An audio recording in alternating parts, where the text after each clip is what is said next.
As we continue part 2 of the exploration of the right and wrong paradigm, let's take a moment to look at what life has done over the last 25 billion years, according to the current narrative.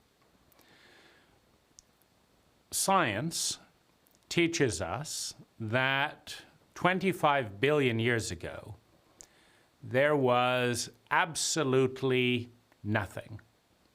And there was no reason for absolutely nothing. And no time, no space, nothing existed. And then, for no reason at all, out of nothing,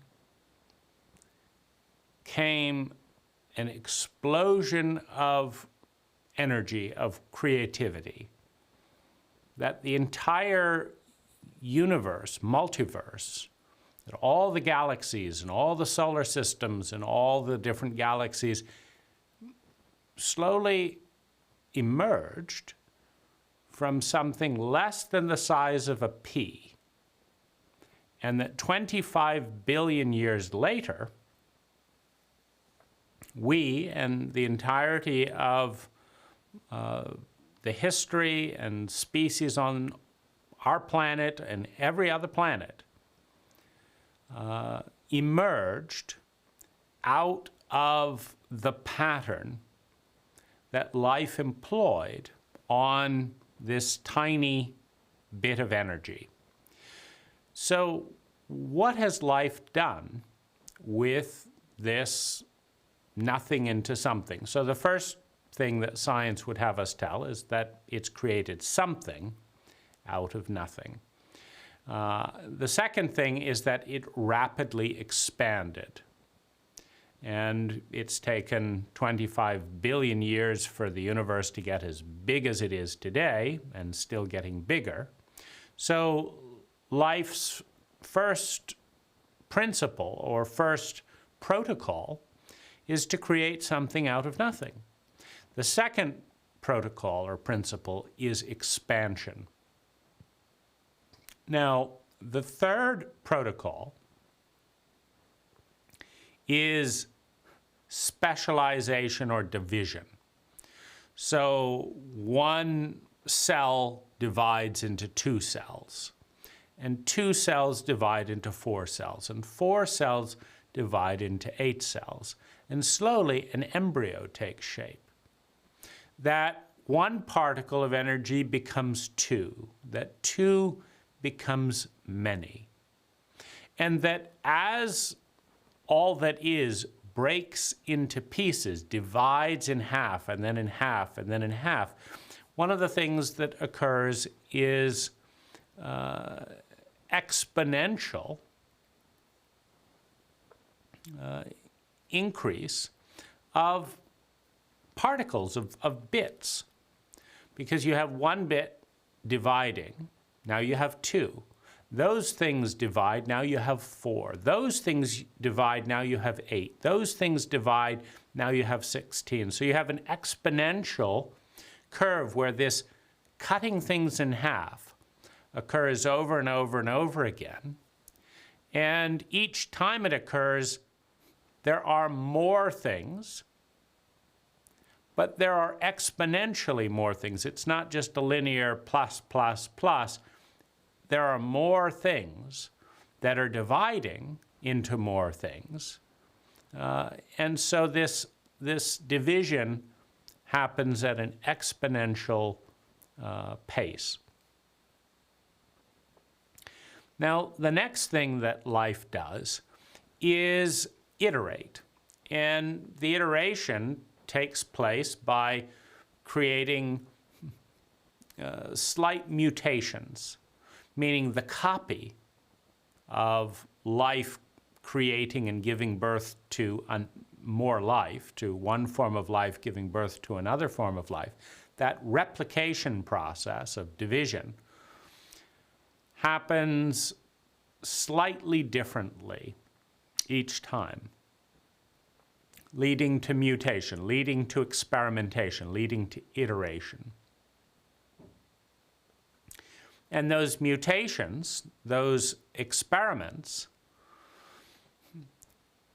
work better when some part of life, when some part of existence relates to some other part. In other words, as you see iteration, change, and division,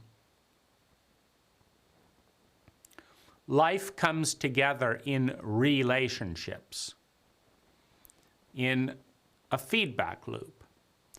And some parts of life work better with some parts of life and less better with other parts of life. So the mutation is a form of specialization. And as you see specialization, not all things fit as well as other things. For example, connecting the hands this way fits a little bit better than connecting them this way. As you create variation, specialization, mutation, some relationships have more flow, more success than others, because you've got this uniqueness. So if you think of the way the human body is formed as a microcosm, a fractal representation of this something out of nothing. So first there's nothing.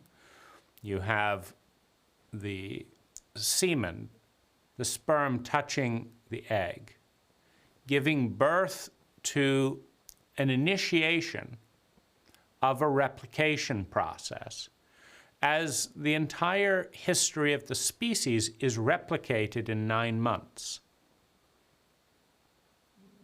Something is initiated, it divides in half, it divides in half again, it divides in half again.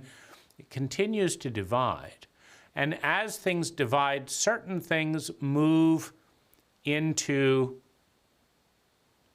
formation to become a liver. Certain things move into formation to become a penis. Certain things move into formation to become breasts. Certain things become fingernails.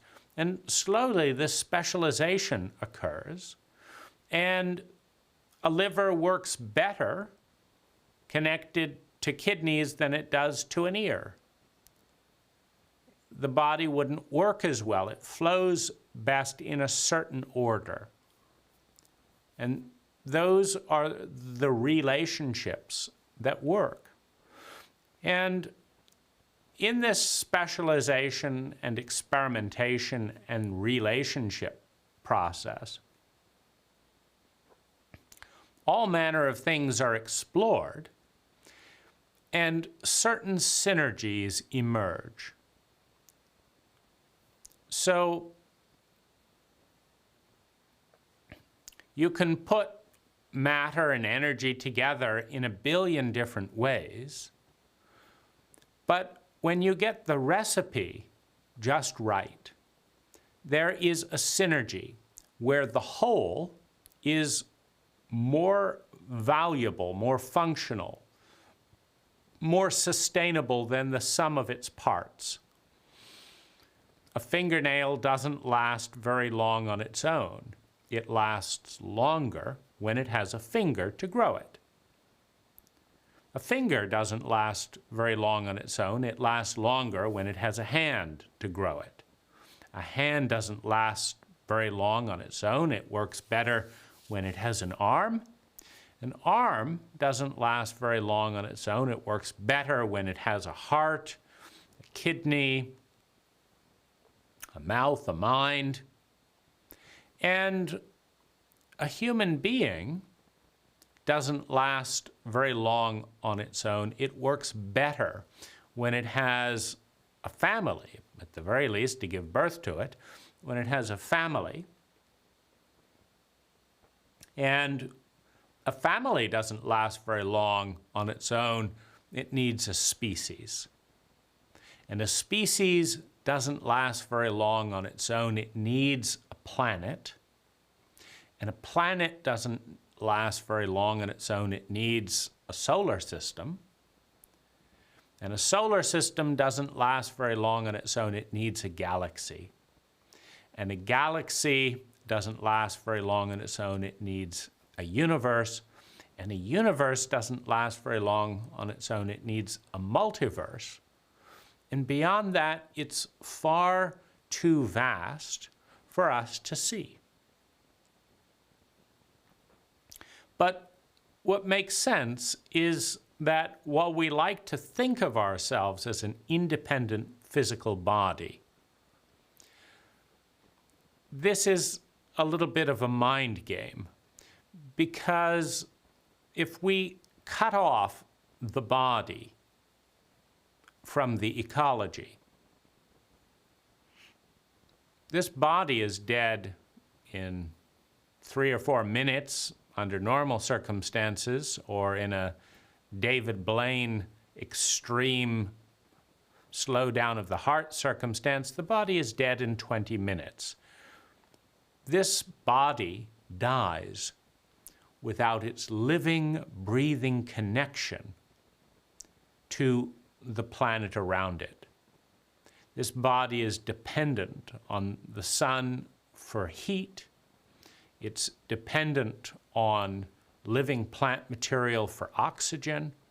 It's dependent on rivers, lakes, and oceans for water. It's dependent on other animals and vegetables to take energy in, and the other animals and vegetables are dependent on human beings for the energy that humans give out.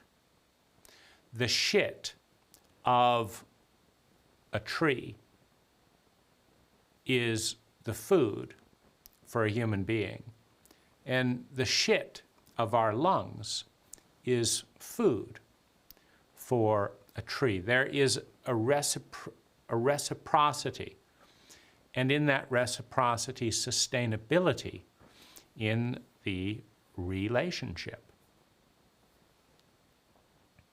Now, in all of the different possible ways that life can relate to life, when a synergy occurs, when a way of relating emerges that is sustainable, that produces much more than the sum of its parts, that energy in formation successfully replicates and consumes the energy forms that are less synergistic. If you take a company, for example, and one company draws the very best out of its people, leading to brilliant ideas and efficient and competent execution, when that company is in competition with another company that brings out the worst in its people, that's busily infighting and all of that, the superior company tends to gain market share, to gain profitability, and in doing so further consume the resources of the less synergistic company. And this is evolution. So life's game, so to speak, life's protocol, is that one pattern of energy consumes the energy in a less efficient, in a less intelligent, in a less synergistic pattern of energy, and is consumed by yet a more competent, a more efficient, a more complex and synergistic form of energy. Now, we look at this dynamic through the lens of an identity, a pattern of thinking, feeling, speaking, doing, and being that we identify with. This is me. This is the pattern of energy. I am the pattern of energy. I am this pattern of thinking, feeling, speaking, doing, and being. That's me. I recognize, I put back together who I am when I remember, when I put back together the pattern and say, I recognize that pattern. That was the face I saw saying those types of things in those tones, in this way, in this rhythm, in this pattern. That's me. That was me yesterday. That was me the day before that. That is me today. That's my identity. My identity is me. I am my identity, my pattern of thinking, feeling, speaking, doing, and being. Now, if we look at what life is about, one of the trends that we see in life is complexity. Going from a one-cell organism to a two-cell organism, from a two-cell organism to a four-cell organism, from a four-cell organism to an eight, we're moving towards complexity. We're moving towards distinctions. And if we understand that distinctions form the basis of language, what language is a series of sounds that are broken up into distinct packages and associated in the brain as symbolic representations for patterns of energy that the words differentiate and that we project out there. We look at a pattern of energy, we say that's a door. How do we recognize it? Well, we say that door is relatively narrow, it's above human head height, it swings this way and this way. Whatever does that, that's a door. And you walk through it. And it has a door knob. A knob is a round thing, it's this, that, and the other. And so we look at that pattern and we say that is a door. And then we look at the color of the door and we say that is a white door. And then we look at the color of the doorknob and we say that's a gold doorknob or a brass doorknob or whatever it is. And in doing so, we are breaking the multiverse down into distinctions with the technology of language, which is generating consciousness. So we can see that this movement towards complexity and distinction is a movement towards consciousness. Because if we don't think in words, we're not conscious of our thoughts. If you look at what you're conscious of right now, you're conscious through the lens of words. If you take away the words and the words about the image, so you stop talking and then you stop referencing words to measure time and space, you take those words away. And you take away the distinct pattern of thinking, feeling, speaking, doing, and being that is remembered through words. You're left with an ineffable moment. You're left with something that is unconscious. Everything is there, nothing is there. There's no awareness. One has to think shirt, face, presence, something, divine bliss, whatever it is, you have to think something to be aware of it.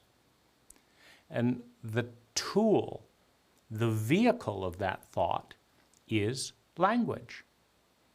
And in order for language to exist, we must have complexity, we must have distinction. Because if we're all one, and everything is one, and the one is one, and the isness is the isness, there's nothing to be conscious of. It's one, and it's nothing. It's everything and nothing in the same moment. In order to become conscious, the one must become two. The two now, one must be compared to the other. You must then create polarity. And then you must measure the polarity. And the more dimensions that are introduced to measure the polarity, the more consciousness and the more language. The more language and the more consciousness. If you want to get to know something in human terms, you measure it with distinction. What's its temperature? That's one dimension. What's the trend of the temperature? Is the temperature rising, falling, or staying the same? Is the temperature hotter than this object, and this object, and this object, and this object? Is the temperature colder than this object, this object, this object? So you're creating distinctions on the dimension of temperature. Now, if you ask those questions and answer them, one must then become conscious of the temperature of all the different objects being compared. So you have more awareness. You then move to the dimension of color. Is it all one color? How many colors are there? There's some whitish, there's some pinkish, this looks a little brown, maybe it's a little gray. Then what are these? What are those colors? It's a little light in reflection, then there's this, then there's this, and this blue color, and it's a little lighter in the rim here, and then what's this black, and that's probably a necklace. And so and so we become aware through distinction of the dimension of color. And then we look at shape. Is it square? Is it we look at scale. Is it bigger than, or is this shape bigger than that shape, or smaller than that shape? Now we become more and more intimate. We become more aware as we drill into each dimension.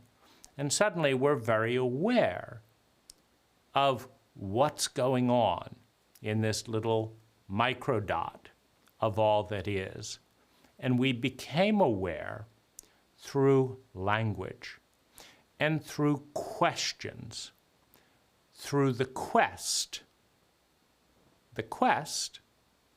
that takes us out there, that leads us to explore what is. We enter the dimension of language with a quest. What is this? Is this more than this or less than this? Is it left of this or right of this? Is it moving? What's the pace of moving? Is it accelerating? Is the pace of moving accelerating or holding steady? Each of these bring awareness into a small microdot in all that is. And if we look at human consciousness as the fractal representation of all that is, that we're most aware of, we know that every human being in the history of humanity has wanted to feel sustainably better and avoid feeling chronically worse. And that this also occurs in an iterative evolutionary process. We know that we want to live and be in good health, and we know that we're inventing technology Whether we're using it or not is another matter, but we're inventing technology that is allowing us to live more, to adjust this, to feel better, to numb pain in certain ways. So to feel better in a variety of ways. And what we're moving towards is grace, is intelligence that is measured by the efficiency with which time, money, and natural resources is transformed into sustainable well-being. We're drawn naturally, we're happiest, we feel a sense of rightness when there's beauty, when there's symmetry, when there's grace, when there's intelligence, when there's competence, when there's awareness, when there's attunement, when there's mastery. So we're drawn to this dynamic. We're drawn to this dynamic of evolution. We are a part of this process of expansion, division, specialization, mutation, experimentation, relation, synergy. And then what emerges from that synergy goes through a series of brain evolution. So in a traumatic environment of scarcity, in a sociopathic environment of competition and scarcity, the reptilian brain emerges in the 200-million-year-old crocodile with a fight, flight, freeze protocol. And the program works like this.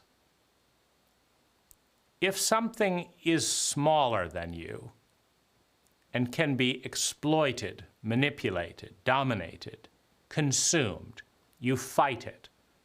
Because the law of mass dictates that when two energies collide, that when a bowling ball collides with a pinball, the bowling ball continues on its trajectory and the pinball goes flying.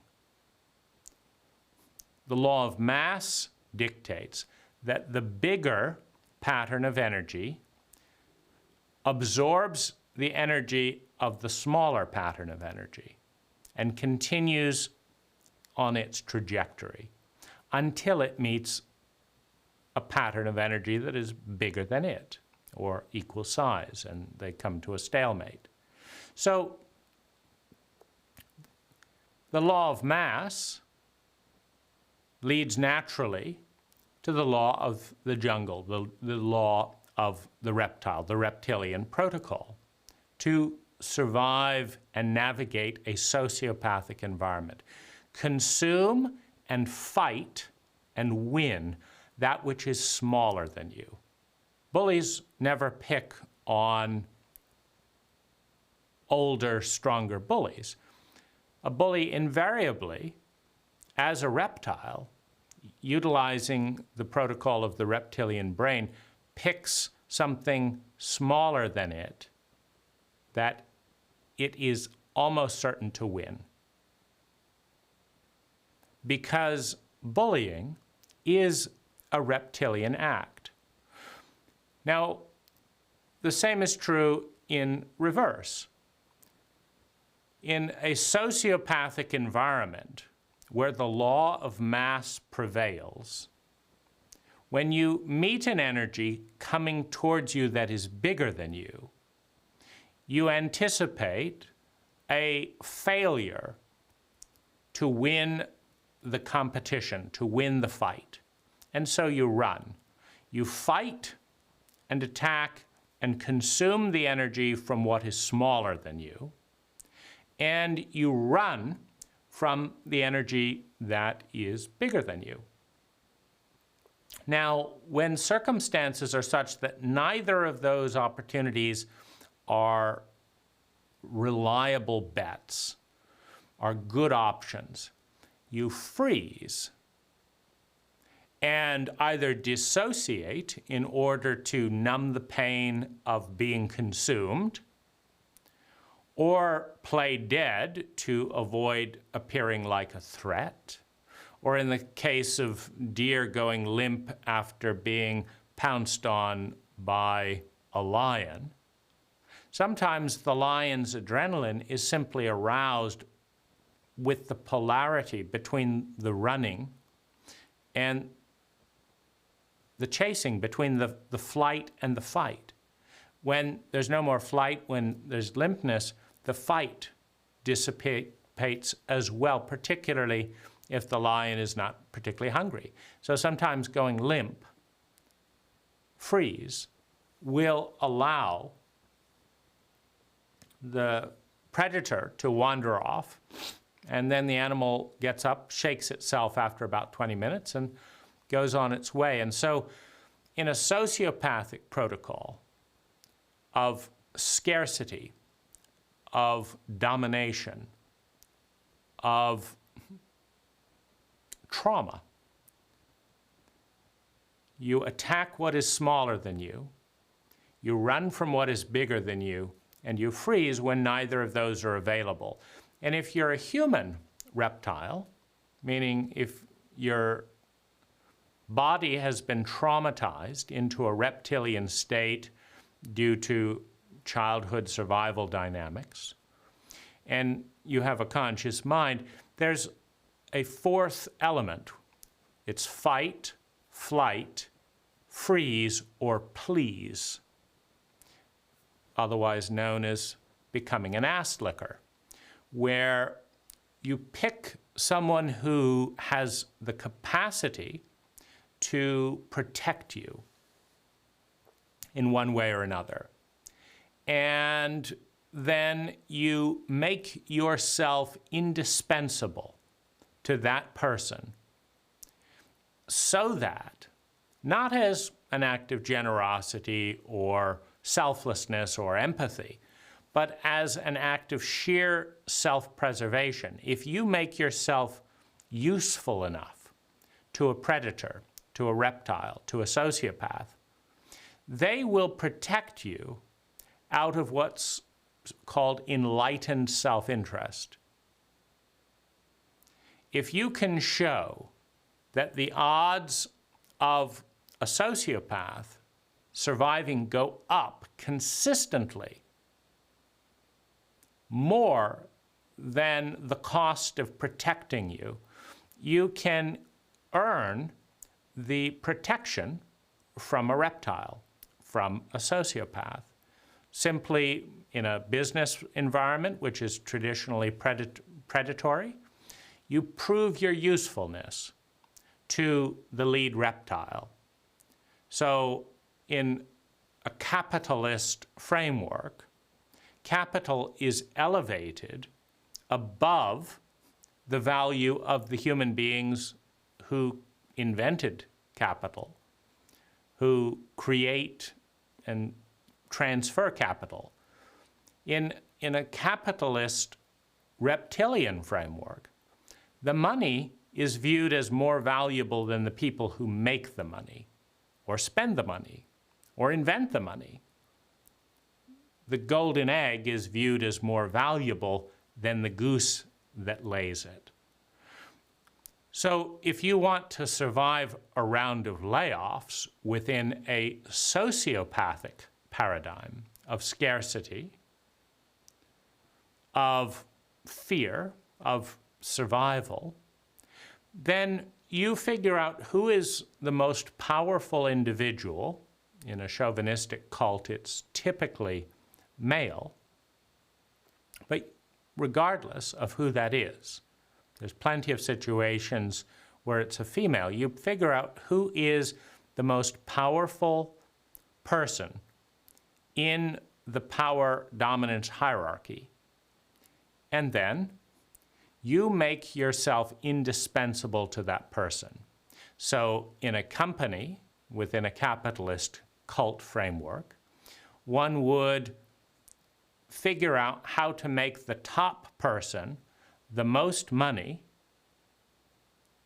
and strengthen their power base. Now, if you do that, number one, more than anyone else does that, number two, and number three, in a way that does not threaten the dominance hierarchy, the power structure of the top person, you will earn the instinctive sociopathic protection where that person will they will expend their power, their capital, to keep you alive, physically, emotionally, financially, legally, as long as the benefit of keeping you alive is, to them, is greater than the cost of keeping you alive.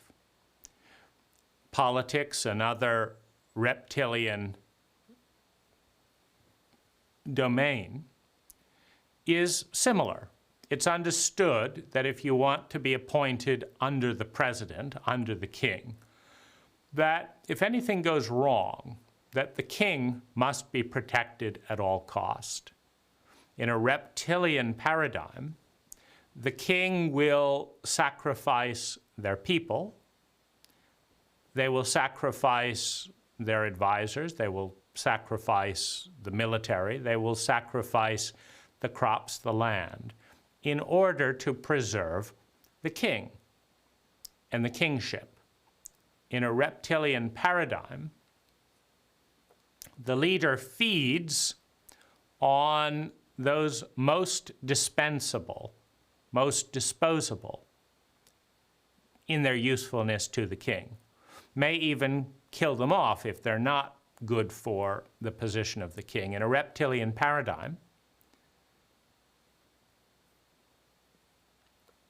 the more powerful a person is, the more they consume, use, and exploit those less powerful, with the first goal of maintaining their power, and then a trickle-down effect. And the hope is that that will be beneficial for the peasants, and that your tyrant, your dictator, your leader, your politician, your CEO will be less damaging, less destructive and exploitive than the enemy, than the other CEO, than the other king, the other tyrant that's at the top of the dominance hierarchy. So this is within the domain of the reptilian brain. And you have fight, flight, freeze, and please. The unhealthy pleasing dynamic that is so common amongst abused children and is so easily exploited by governments and CEOs and partners emerges when neither running nor fighting were viable options, but pleasing and accommodating the dominant power figure in an abuse dynamic was the best option for a vulnerable child to survive, and became associated with the best odds of success.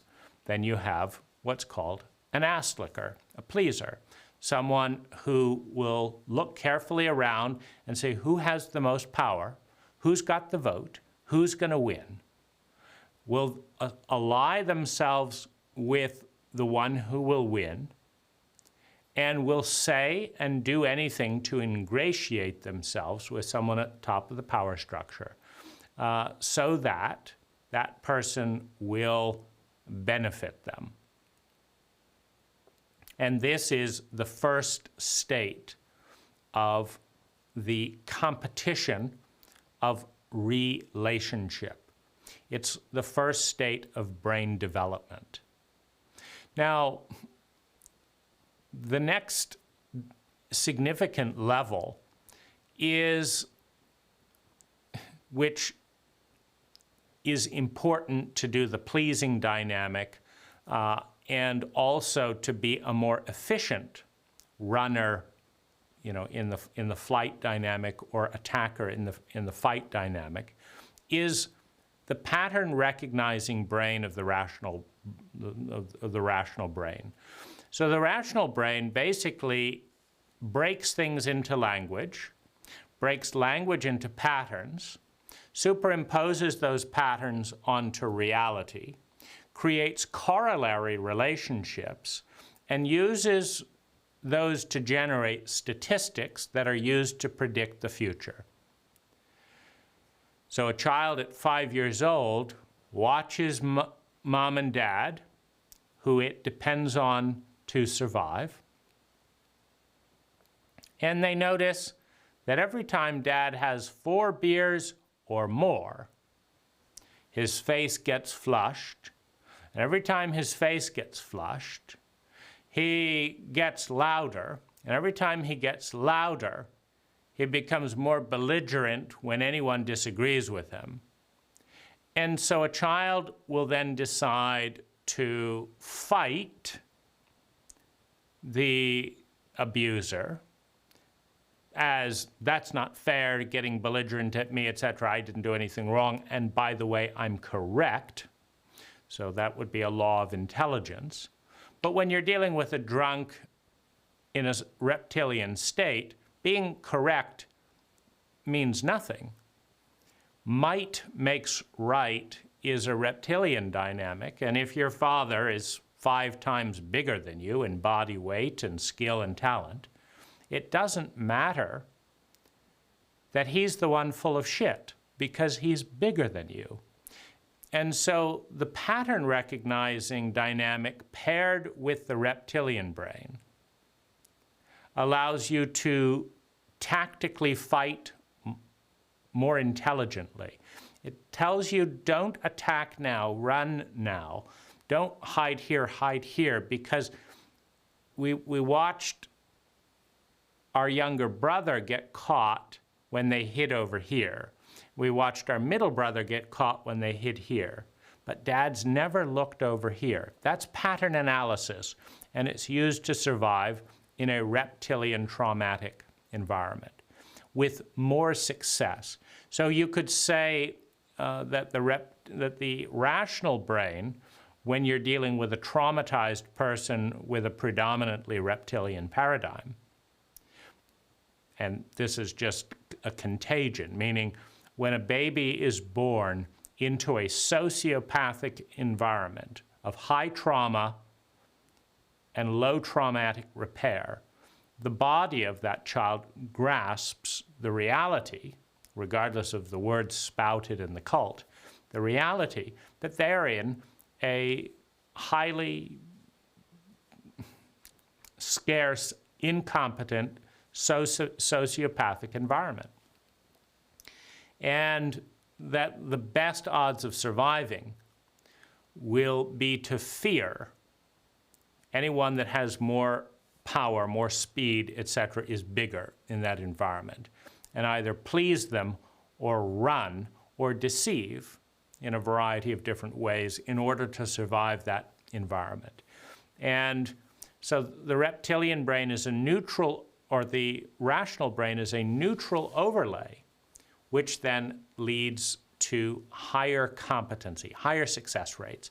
So this is the dynamic of relating as we now get smarter reptiles, but we also get smarter everything else.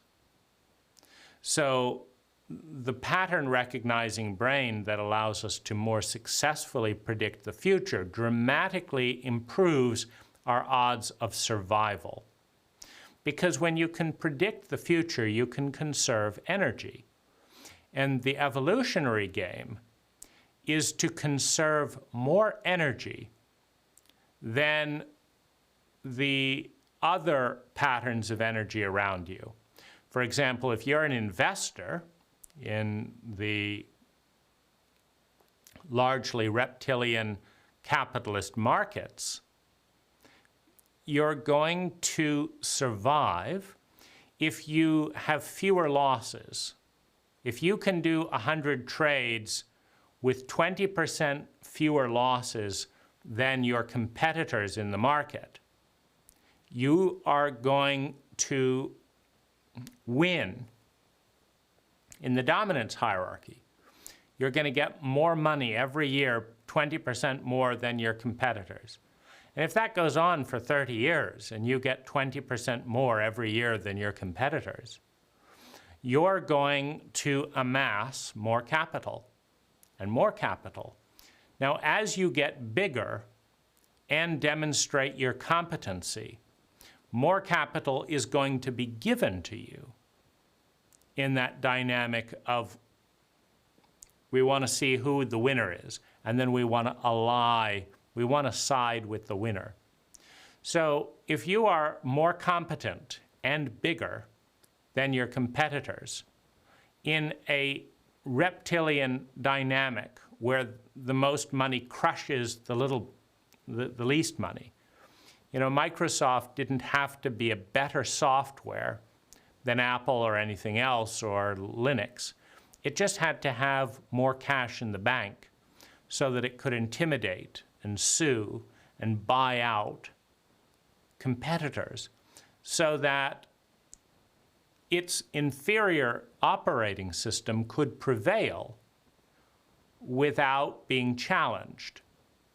And if you're a developer and you see this software company collapsing under the power dynamics of a Microsoft with a $30 billion war chest, or you see the developers thriving, or at least not being bankrupted, if they partner and do what Microsoft wants, well then you recognize that if you want to survive, you don't look for the nice player. You don't look for the best software. You look for the most effective bully to partner with in a certain sense. Now, this is simply on the reptilian dimension. There's usually multiple dynamics going on multiple levels simultaneously. But Microsoft was known as the 800-pound gorilla, that you were very likely to come out worse if you got into a tussle and went head-to-head with Microsoft. Because even if they just slapped you with 30 lawsuits, all of which would be thrown out in court 3 years later, 30 lawsuits can completely wipe out 3 years of a person's life. So if they're about to launch a superior lawsuit or a superior software product, and they get hit with 30 lawsuits, simply because Microsoft is big enough to afford the attorneys needed to file 30 lawsuits. It doesn't matter that the new entrepreneur is more ethical, is more competent, has a better idea, and takes better care of their customers than Microsoft. Because the law of mass dictates that 30 lawsuits directed at one individual crushes the ability and willingness of that person to respond and do what Microsoft is attempting to block them from doing. You have the law of mass as the dominant force in a reptilian paradigms. Now, as you move towards the empathic paradigms, first of all, what is an empathic region of the brain? What is an empathic paradigm? Well, the reptilian paradigm is founded in scarcity and fear of pain based on an experience of and a belief in scarcity. The basis of the reptilian protocol is you have needs, things that you need in order to survive. You're not going to meet those needs unless you do certain things because there is not enough to go around. And so you want to be left standing in the game of musical chairs, where 20% of the people at the end of the particular song being played, when that song stops and there's only 8 chairs and 10 people, you don't want to be the one knocked out of the game. So you want to do what it takes, manipulate, lie, cheat, partner, collaborate, etc., so that you're one of the 8 and not one of the 2. And in a domain of scarcity where survival is on the line, there's no room for empathy. And it's a little bit of a vicious circle, because there's no trust in reptiles, because there's no trustworthiness in reptiles. The reptilian brain is the brain of a coward. It'll sell you out in a moment for fear. The reptile is afraid of experiencing anticipated scarcity of resources, which speaks to a low level of competency. It speaks to a low level of trust. Now, when you are in a reptilian paradigm, you must spend about 50% of your energy on self-preservation. That's scanning for threats, disabling threats, hiding from threats, deciding what you're going to do if this threat comes, if that threat comes. You prepare for threats. That's what a reptile spends about 80% of their energy. Fight, flight, freeze, constantly looking, etc. Now, because a reptile will betray you anytime it has the chance in order to expediently meet their needs, there's very little trust. Because there's no trust, you have high defense. So in a low competency, low trust reptilian cult dynamic, you have to spend large amounts of energy in defense, and you cannot trust and collaborate. Now, what this does is it decreases the capacity for synergy and specialization dramatically. Synergy and specialization go down dramatically because within the reptilian protocol, as soon as your back is turned, you get stabbed in the back, because the person is not your friend, is not your ally. They're an expedient reptile. And so you can't turn your back, which means you spend lots of energy watching your back, which means you don't have creative thought, which means there's less fruit. If 50% of your resources go into defense and some form of militant behavior, then all that energy, money, time, and natural resources is not going into creating an abundance of needs, which means that more and more of your people don't get all their needs met, which means that more and more of your people are traumatized, which means that more and more people in your group are reptilian, which means that you have to watch your back because you're surrounded by reptiles. Now, the empathic protocol leads to abundance, because the empathic brain asks the opposite question of the reptile. The reptile says, who's most vulnerable? How can we attack and exploit them? The empath says, who's in the most pain? How can I help? Now, this has a pivotal shift in the cult dynamic. Who is in the most pain? How can I help? Leads to gratitude, trust, greater survival, reduced trauma, more partnership, more pleasure. It leads to friendship. It leads to transparency, which generates more data, which leads to greater collaboration, which leads to higher qualities of synergy, which results in more abundance of resources and needs, which leads to reduced fear because there's reduced pain from not having one's needs met. So one is basically, through the empathic brain, moving from scarcity to abundance, from spending 50% of your energy in fight, flight, freeze out of fear of pain and exploitation, usury, and betrayal, to spending all of your energy partnering, creating, and collaborating with a protocol of who's in the most pain, how can we help?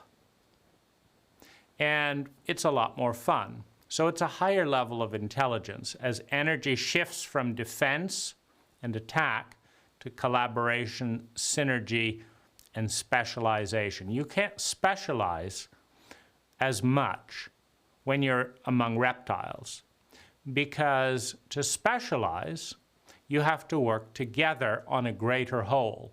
It's very hard to do when you don't trust one another, and it's very difficult to trust one another if you'll get stabbed in the back and exploited. So this is the movement, and then the final brain development is towards transcendence, where you move beyond the identity of my pattern of thinking, feeling, speaking, doing, and being into being a part of something bigger than the self, identifying with something bigger than the limited ego, the limited I identity, which in turn leads to greater levels of empathy attunement and higher levels of success as we become more intimate and respectful, not only of one another, but of our ecology, which, as our host body, is necessary for us to succeed as a species. Now, the movement towards intelligence, towards grace, towards beauty, towards happiness is inevitable in this evolutionary process. Intelligence is the efficiency with which we transform energy, time, money, and natural resources into sustainable well-being. The reptilian brain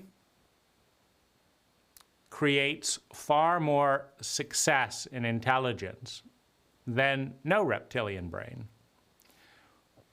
The rational reptile competes 10 times more successfully than the sociopath without a pattern analyzing brain. The empathic person, creating trust and trustworthiness, leads to 10 times more abundance than the reptile by decreasing the expenditures on defense and offense and increasing the expenditure on generating value, on creating value, creating wealth, and being of service in giving and receiving, which increases the yield, the resources, the access to the needs that every human has by tenfold. And the attunement that comes from getting to know the ecology deeply,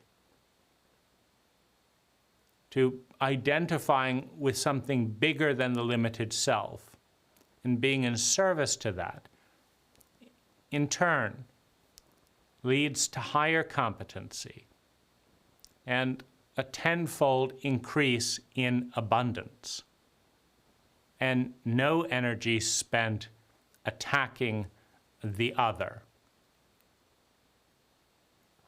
Even a reptile in a fight, flight, freeze, traumatic prison becomes someone to help and empathize from a position of strength, from a position of abundance.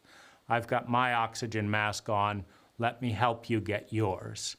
It's not fun to be a reptile when you can be a human being. It's not fun to be a human being when you can be God, Goddess, all that is, when you can feel yourself a part of something vastly bigger than the human being. Now, the sense of right and wrong progresses with each state of brain development. When you're a reptile and a predator comes and bites off one of your arms, the only language, the only deity that a reptile worships is fear.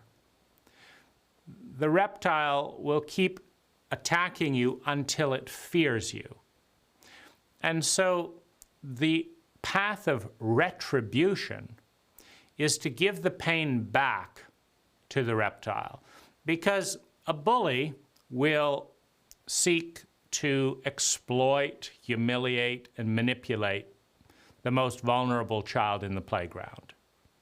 However, if it turns out that this small, scrawny kid knows karate, knows jujitsu, is not afraid, and kicks the bully in the face in front of everyone, and people laugh at the bully, then the bully reappraises the power dynamic and understands that even though the kid may be 4 times smaller or 2 times smaller, that the kid is 5 times faster. And the bully will look for then another kid to bully. That's the only way to stop a reptile invading, because a reptile has no empathy. A reptile has no love. A reptile has no conscience. It is ignorant to imagine that a snake feels pity or an alligator is going to be a sport and pick someone its own size. That's stupidity and ignorance.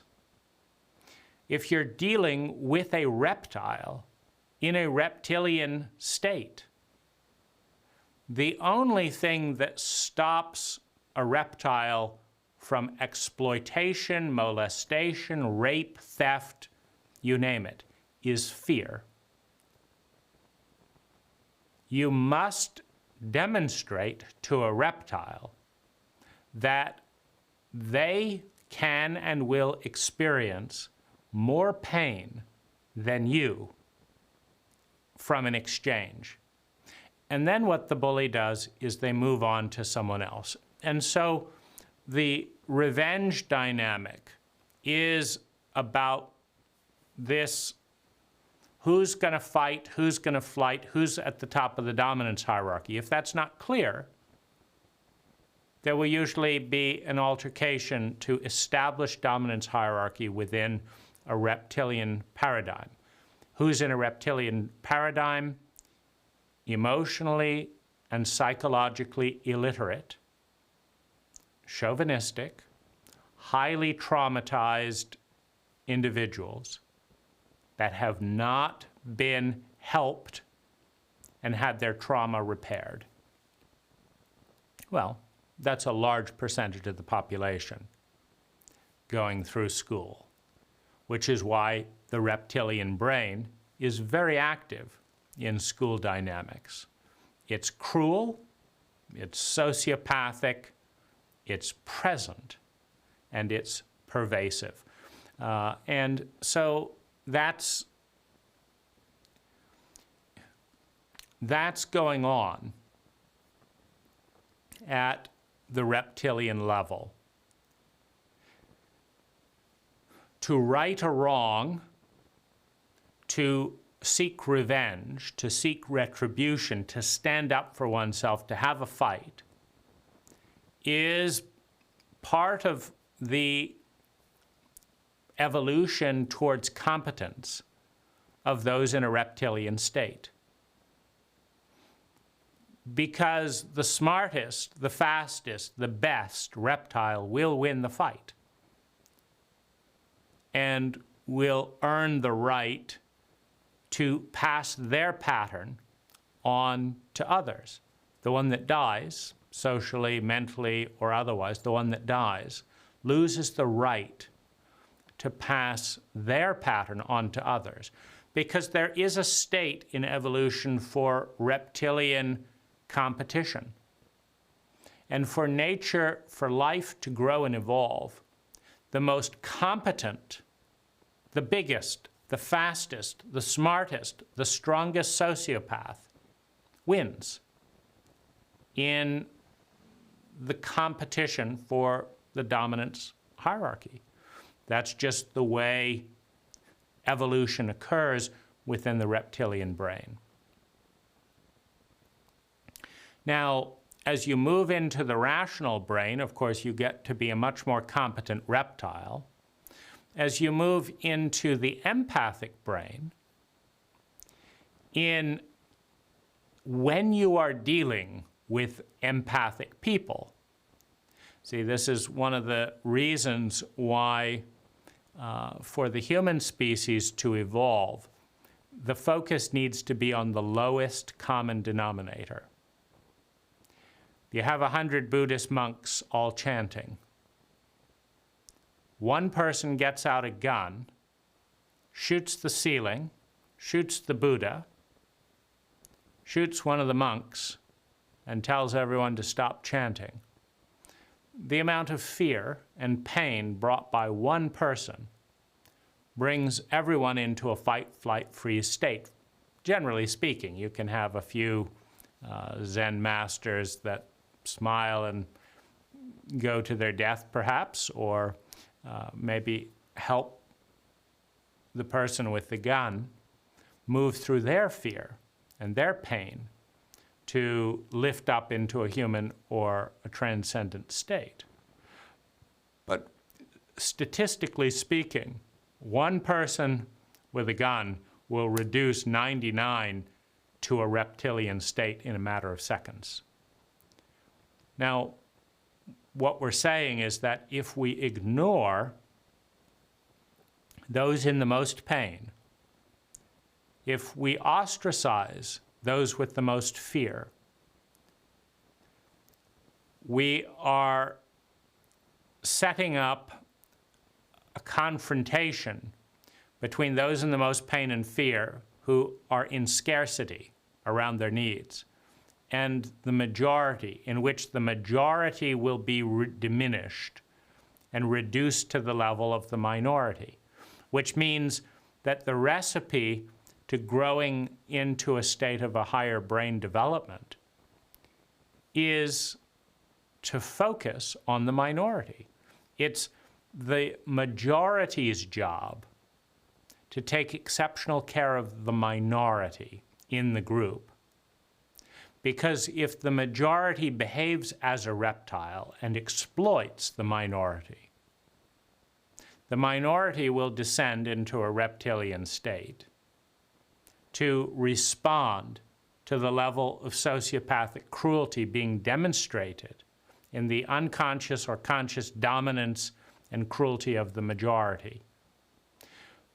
Because of the function of contagion, because it takes just one person with a gun, one house on fire, one bombing, to increase the reptilian state of the majority does not get to evolve until it takes care of its minority. And that's just life's design. You can tell the intelligence of the majority by how effectively, by how empathically they take care of the minorities.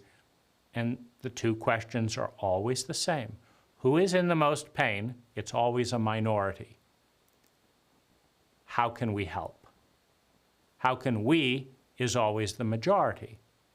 Who's in the most pain? Always a minority. How can we, always the majority, help? And the majority can always help the minority because the majority has leverage. Now, once the majority helps the minority in a trustworthy, competent, empathic fashion, the minority trusts the majority. When the majority is trustworthy and the minority trusts the majority because of consistent trustworthy behavior, namely empathy, you can dramatically decrease the amount of energy, time, money, and natural resources spent on offense and defense.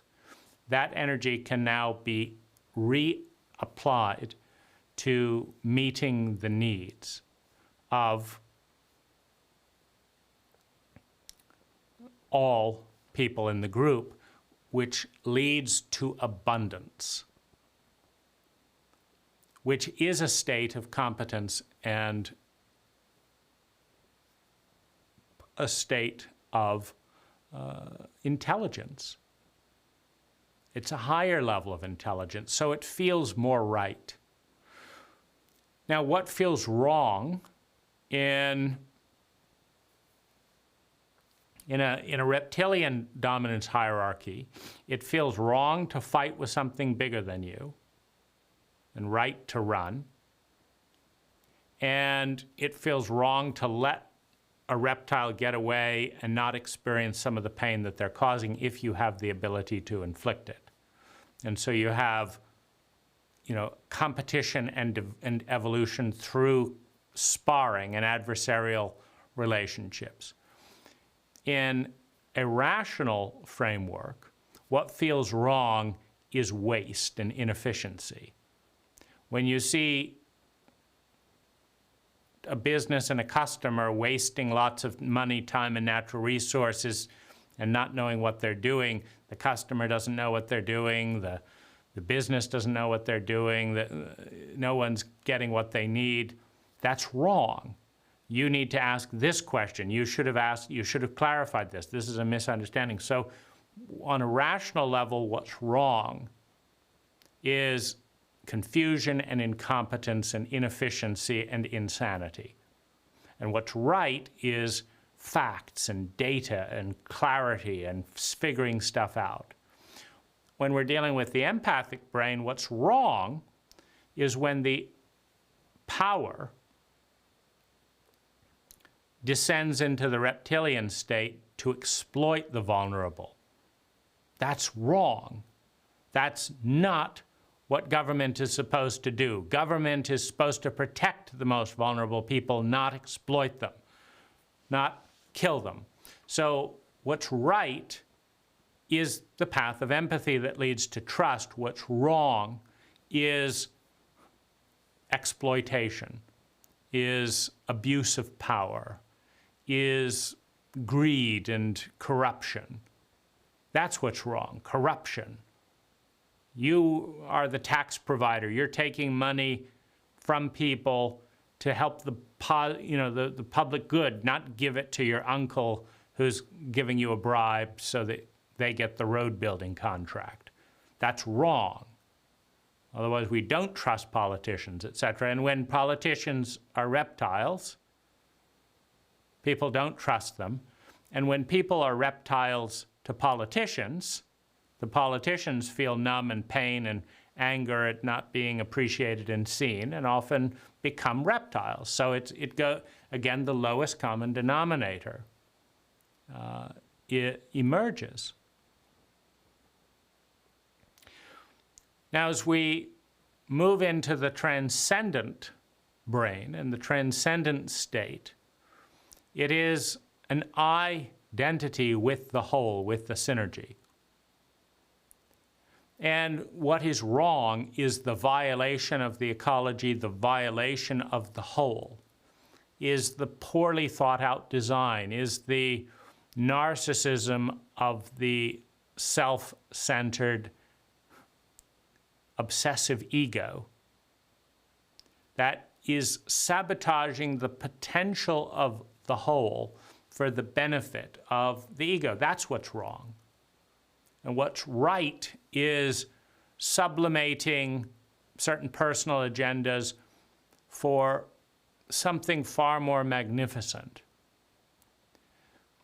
The transcendent brain identifies with the orchestra more than with the violin. And so playing the violin,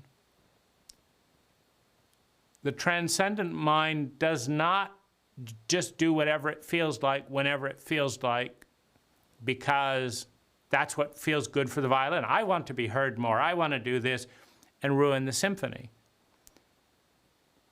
The transcendent identity identifies with the symphony and enjoys the moments of stillness and silence in every part, knowing that when every instrument sublimates itself to something higher, bigger, more complex, the music is a synergy. It's greater than the sum of the parts. And so the greatest joy is not in dominating the symphony as being the lead violin. The greatest joy is being part of a team of great musicians creating an experience, and it's in service to the transcendent experience of the audience. Now, life has created this iterative process, and it's moving in a direction of complexity, a direction of grace, a direction of intelligence, a direction of beauty, a direction of abundance. And when we're moving in that direction, it feels right. You think of a wheelwright. What does a wheelwright do? Well, when you have a perfect sphere, a perfect symmetrical system for transporting energy, a wheel, it feels right. You're driving along, and it's smooth driving. Now, if that circle becomes elongated and starts to look like a watermelon, you're driving along at 20 miles an hour, it gets bumpy. You start shatter. It doesn't feel right. It feels wrong. You look out, you look at the perfect sphere in your mind that you understand is a state of grace in transportation. You say, this is wrong. This has distorted. It's been corrupted. It's deviated from the circle. And so you take that wheel off and put a new right wheel on. You take the old wheel, this is more in the days of horses and carts, to a wheelwright. You say, right this wheel. And what the wheelwright does is presses the wood and the spokes in such a way that the wheel returns to its optimum shape, to the state of grace that can carry the heaviest load the farthest with the least amount of energy. And you give them money because they righted your wheel. The wheel was wrong, and now it's right. And it's right that someone should fix the wheels. And it's right that that person should be there again to help the next person or the next time we have a wheel. So they must be paid. A symbol of value that can be turned into food and nourishment so that they can be there and alive and healthy to right the next wheel and the next wheel and the next wheel. A wheelwright. And that's really the sense of right and wrong. Now, in the reptilian state, the only thing that changes a reptile's expedient behavior is pain or fear of pain. because there's no empathy. They haven't reached that level of intelligence. Punishment and the threat of punishment are necessary for all those in a reptilian state, because a reptile will not do the right thing simply because it's the right thing. They're a reptile. Punishment and the fear of punishment is the way to right the wrong. So the cult decides it's bad for 2-year-olds to be molested by 30-year-old drunken men. 30-year-old drunken men don't care whether it's bad for the child or not because they're reptiles. An empathic person doesn't molest a child while they're in an empathic state, because of course in brain complexity these things are varying constantly. Fear goes up, pain goes up, reptilian behavior goes up. The fear and pain goes away, empathic behavior goes up. We're constantly moving in and out of these, which brain has the highest volume. Now, if a broken-hearted mother weeps and begs a sociopathic pedophile to stop molesting her daughter, and the pedophile looks at the mother and says, this person is not the kind of person that can physically stop me. In fact, I can easily engage and hit the mother, knock her down, and go back to having sex with a child. What that person is saying is, I'm a reptile seeking expedient gratification within a might makes right paradigm, which is the paradigm of reptiles. And the human being, the empathic mother, cannot reach a sociopath because appealing to the empathy of a sociopath is in itself a certain form of stupidity, a certain form of sociopathic, because if you cannot empathize with what it's like to be emotionally numb and trapped in a reptilian brain due to severe repeated trauma that has not been attended to in a psychologically illiterate cult, if you can't empathize with that, you don't have enough empathy to actually understand the person you're dealing with. You have to appeal to the fear of pain of someone in a reptilian domain at a given moment. And as a general rule, those who are hurting, using power and dominance to hurt those smaller and more vulnerable themselves, are by definition reptilian. So then punishment and fear are necessary medications to deter long-term chronic problems from uncurtailed reptilian behavior, as in protecting children, businesses, whatever. So the punishment is intended to steer a reptile towards better behavior because the reptile is listening to fear or the lack of fear. They're not listening to empathy and their humanity because that was taken away from them by reptiles who traumatized them and a reptilian culture that did not repair and protect them from harm. This is why intergenerational reptilian behavior is so common. If the cult was doing its job, that child was not sustainably abused and left in a traumatized state without repair. We sustainably abuse a large percentage of our children, and we rarely heal the trauma because we don't even know how to do it. We're not traumatically literate.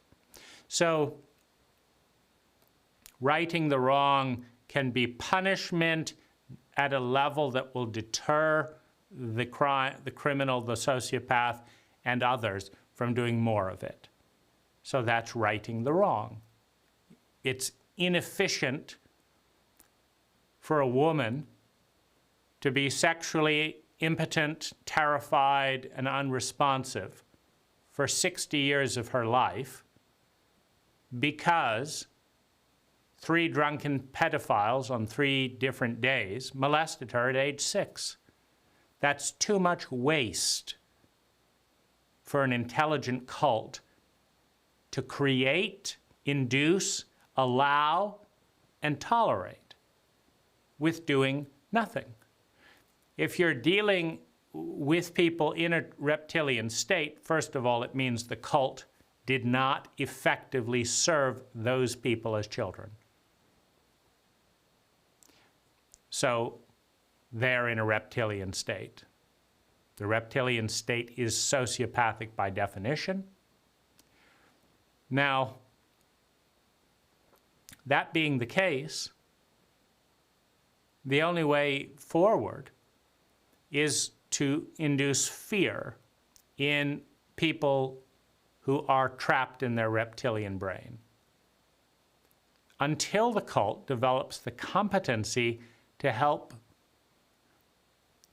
those trapped in a reptilian state to regain their humanity by grieving the events that separated them from their empathy when it became too painful for those individuals to feel.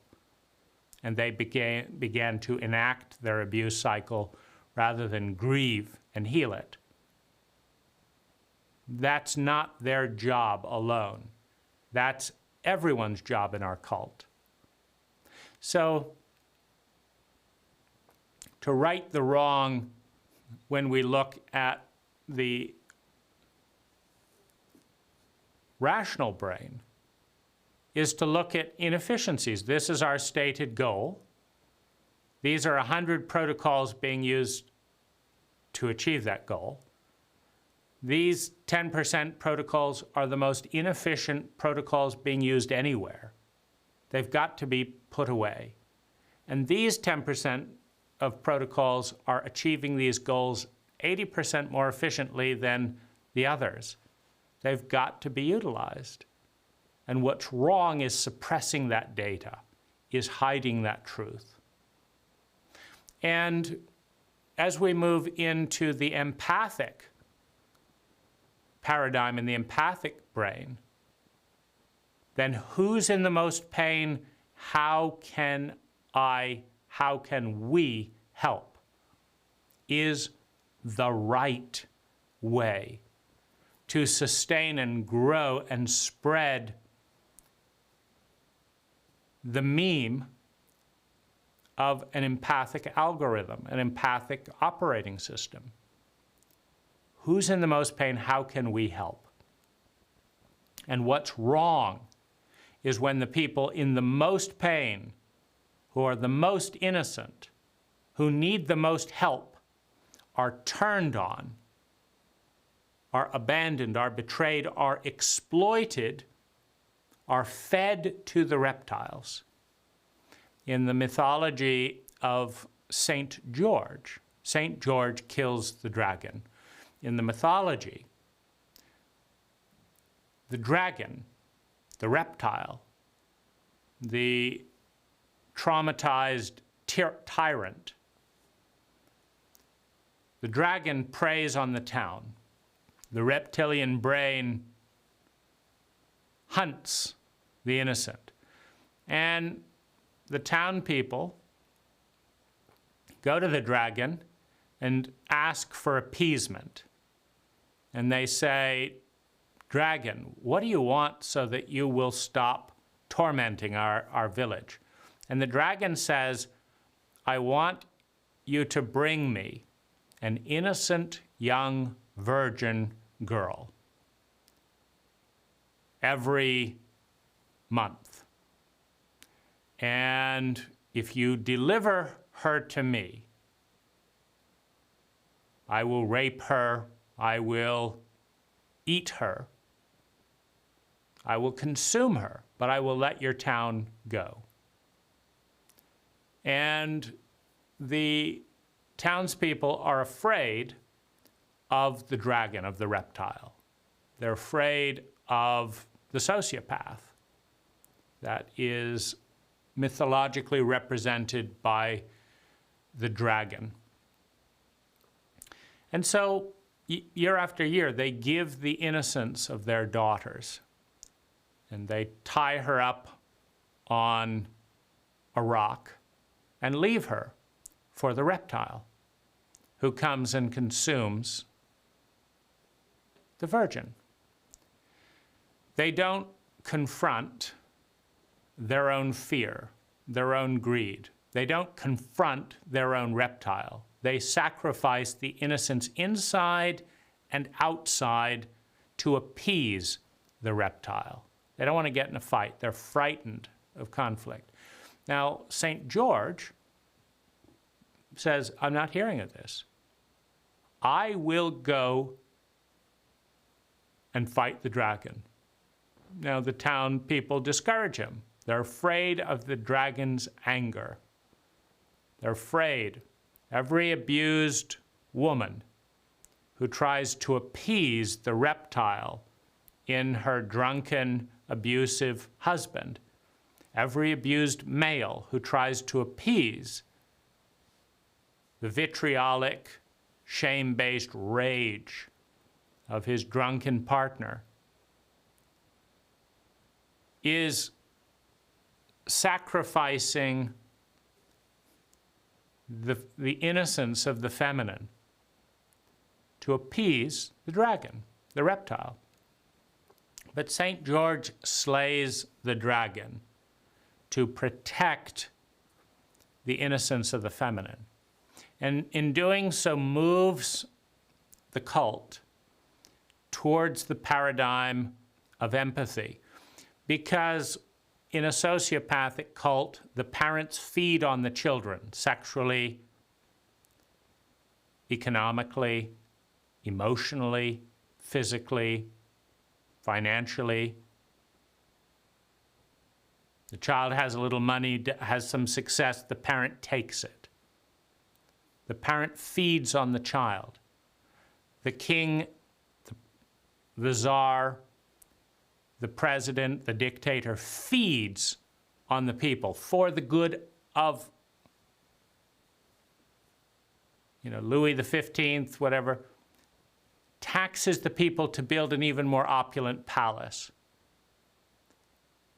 That the people's life goes down so that the king's life can go up. We're dealing with a dragon, we're dealing with a reptile, we're dealing with a sociopath. A corporate tyrant feeds on the employees to get more and more out of them for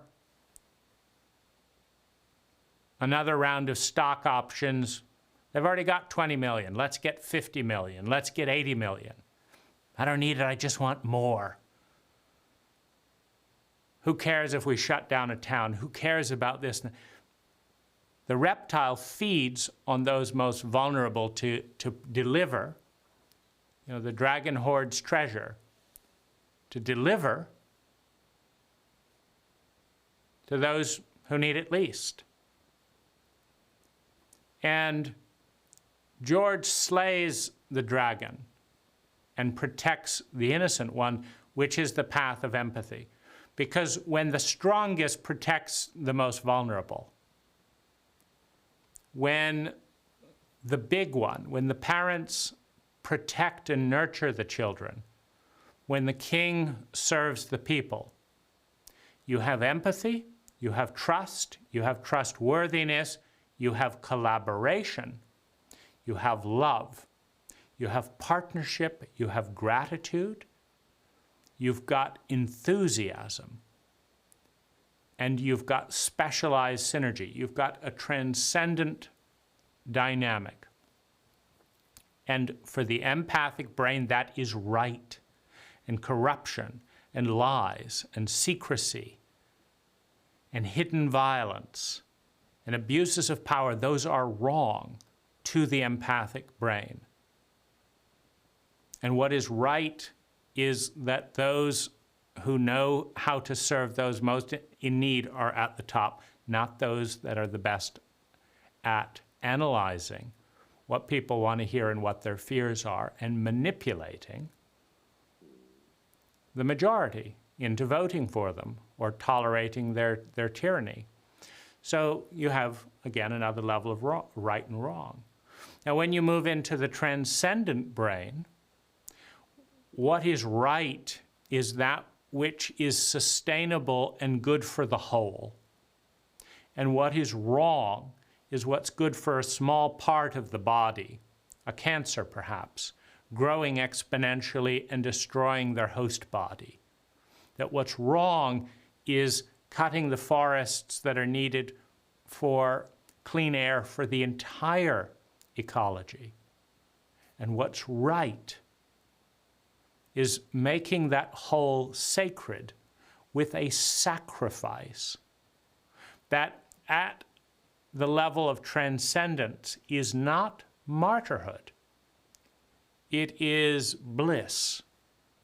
To make something bigger than oneself sacred with a sacrifice of something on an individual level